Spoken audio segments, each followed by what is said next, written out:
Hello, everyone. I'm Patricia Haller, the licensed Unity teacher and spiritual leader at Unity Clear Lake Center in Lower Lake, California. I want to welcome you today to our daily message. And the rest of this week and next week, I will be taking readings from Charles Fillmore's book, Keep a True Lent. Today's reading is on divine judgment. Now, when we think of judgment, we think of judging another person right, wrong, good, bad, or ourselves for the same reason. But when we're talking about divine judgment, what we're talking about actually is something called discernment. Now, we can still use discernment in the aspect of judging, but not so much as a condemnation of it, but is this good for me? Is this what I should be doing? Should I say this? Shouldn't I say that? That is a type of discernment. But that's what we use down here on this physical plane that we're living on. When we're talking about divine judgment or divine discernment, we're talking about an entirely different level of looking at life and thinking about life. Divine discernment or judgment is this truth. Now, when we go back and we look at truth with a capital T, we have to remember that all we are is the presence of God on this earth. That means that we have everything that God is inside of us.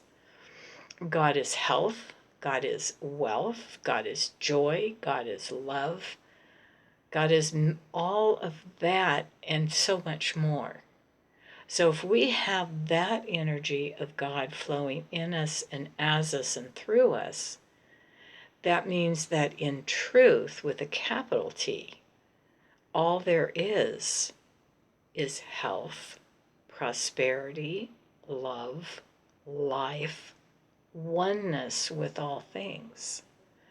So when we're talking about this spiritual discernment, what we have to keep doing is going within and watching our thoughts. And of course, in unity, thoughts held in mind produce after their kind. Thoughts are things. Thoughts combined with feelings are the creator of the life around us. So, are you, first of all, paying attention to what you're thinking and feeling? Are you watching your thoughts? Or are you finding them running away from you? Going down the fear line, going down the lack line, going down the jealousy line?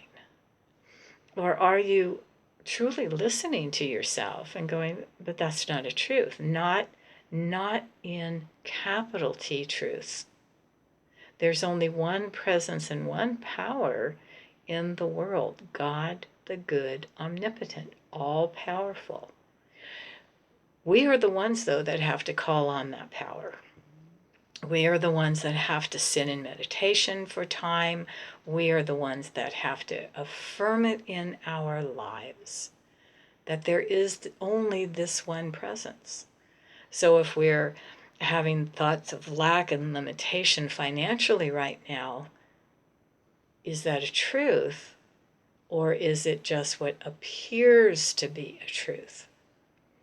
Because the truth is, with there being only one presence and one power, that is God. So in truth, all there is prosperity. All there is abundance. And you can call it forth in your life. So having this spiritual, divine discernment, you have to just keep reminding yourself. If you don't feel loved, all there is love. If you feel alone right now because you're in your house and you're locked away from others, there is a presence and power around you, supporting you, encouraging you, wrapping its arms around you all the time. And maybe it's time to pick up the phone and call someone. Maybe it's time to get Skype and Skype with someone so that you can actually see them face to face. It's not the same as getting a personal hug, but it certainly is a lot better than just being alone or feeling alone.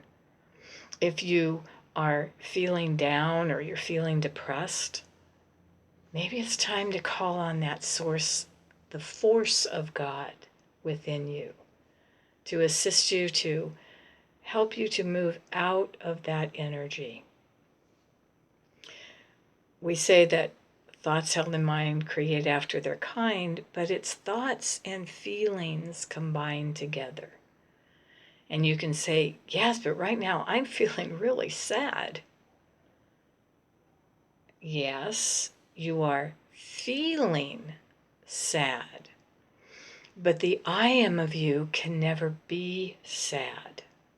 Yes, we are as human beings down here to experience all the feelings of this earth, all the feelings of being human. So honoring that we have that feeling of being sad, of feeling alone, of feeling a certain way, then yes, we can acknowledge that that right now is how we are feeling. But it's not the truth of who we are.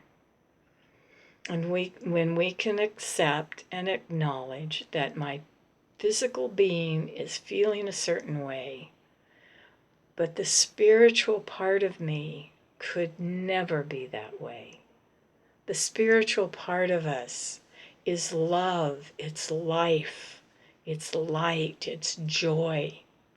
We can then call on that spiritual part of us to come forward and be expressed in the world. So how do we tap into that spiritual part of us? Through meditation. So my question to you is, are you taking any time during these days where we're on lockdown, if you want to call it that, and spending time just communing with the joy of God within you, the health of God within you, the oneness of God within you? And if you're feeling those thoughts of and those feelings of financial lack, are you taking any time to commune with the prosperity and abundance of God that is within you? All of this is a state of consciousness. Life is a state of consciousness. The higher we raise our consciousness, the better it is for us in the world. So I'm going to ask you for today and during your time, during the rest of this week, as you think about it, will you assist me in changing the energy of this earth right now? Will you sit for some period of time? And some period of time could be 5 minutes to 20 minutes to an hour, whatever works for you. And affirm health for this planet. Affirm abundance for this planet and all the people on it.